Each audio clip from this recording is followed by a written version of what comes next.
He actually get called up for Jamaica national side. Made 6 appearances. Yep. Scored 1 goal. Did do my research here against USA. What was that time like for you, and what was the experience like scoring at an international level? The experience of representing Jamaica in the World Cup qualifiers is outrageous. Don't get me wrong for a second. Like some of the experiences, some of the stadiums that I've been to, I played football in Panama, Honduras, Costa Rica, Mexico.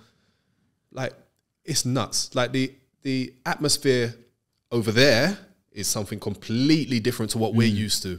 Genuinely, they've got fireworks that don't pass health and safety regulations. I know that for a fact. Flares, they shouldn't make the sounds they made. It sounded like a rocket went off, man.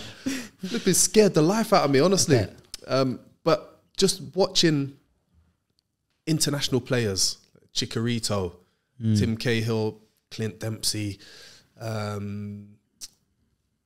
loads of these incredible football players that I'd been fortunate enough to play with and against in the Premier League. I get to see them in their home countries. Wilson Palacios as well. Marquez, a couple written down Marquez, here. Yeah. Jimenez. Yep, Raul Jimenez, Mexico. Stuart Holden, Tim Howard. Yep. Yeah. Stu wasn't playing. He did his injuries. But he was at Bolton with me, and he's again. It's very difficult to find a football player that is an arsehole. And he's not one of them. He's a top lad. Even though he was going through some really tricky and difficult times with his injuries, he was still a glass half full kind of person. He was just always full of energy, he was the life of the party.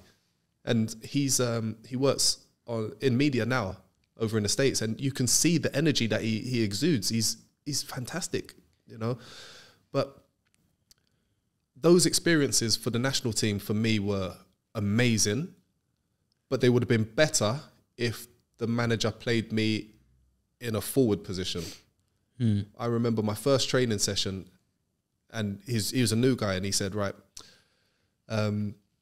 defenders here, midfield here, forwards here. So I stood over there, and he went, no, you defender. I said, mate, I've scored 140 goals. I'm not a defender. And he went, oh my God, I need defender. You're a big guy, defender. I said, mate, if you want me to play defender, I'll be a defender, but I can promise you one thing. I'm going to be shit. I'll get forwards, yeah. So it would have been better if we'd had a little bit more organisation. It was really unorganised, really unorganised. The football, I remember the training pitch, one of the first training sessions, had drain covers, and the drain covers were about so big, right? Big ones. And I remember running down the wing, cutting in onto my right foot, and then one of the boys goes, starts screaming. And I turn around and his leg is down the drain cover, down the drain hole, because it's not got a cover over the top of it.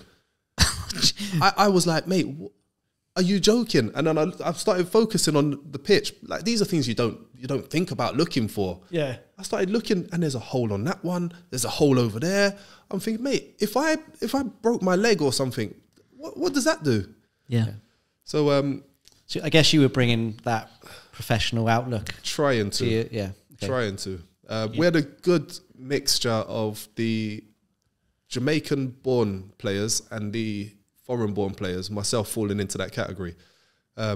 Wes Morgan, Gareth McCleary, Chris Humphreys, Marlon King. We had quite a few, Lloyd Doyley. We had quite a few players that had played in the Premier League Championship as well, who understood the different levels that are required. And some of the conversations we had when we were over there with the physios, with the managers, and we're saying, guys, we need proper tape to strap the ankles up. You can't use duct tape.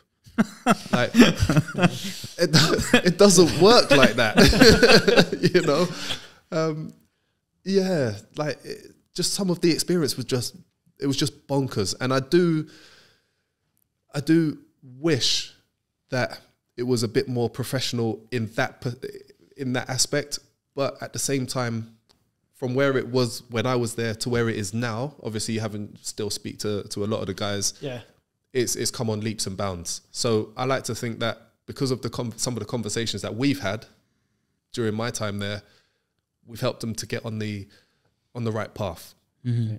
Yeah, there's a lot more of Premier League players as well playing for them Oh, now, loads. like Bobby Decordova-Rivas, one that's gone over, Leon and Bailey.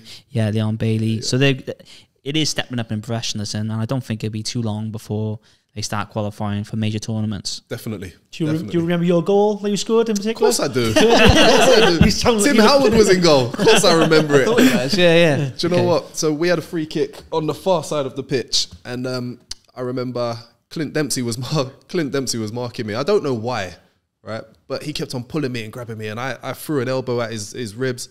He turned around and he was like, "What you doing, cuz?" Like, he started speaking like, man. I was like, "Oh, sugar." Sorry, my friend.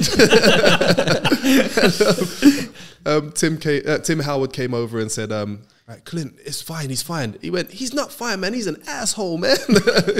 Like, he didn't like me just from that. But I remember I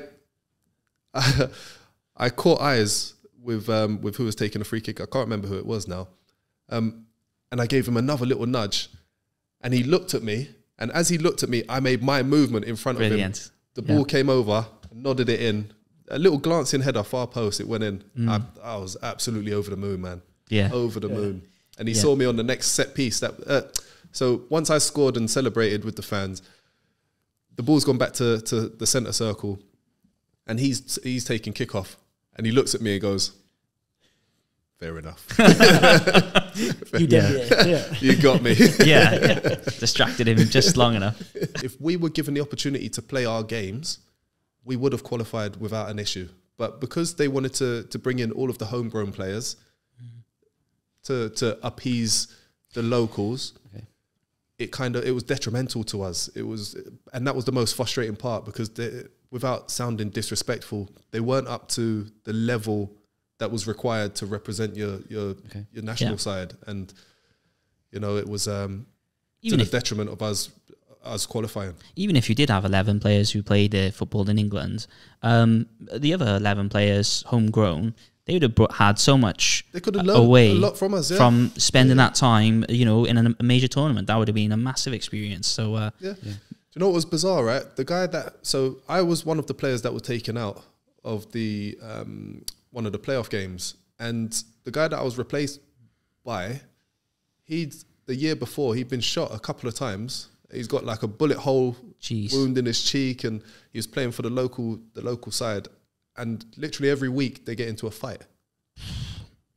I mean, it's different. The really, really annoying thing was, he bloody scored, didn't he?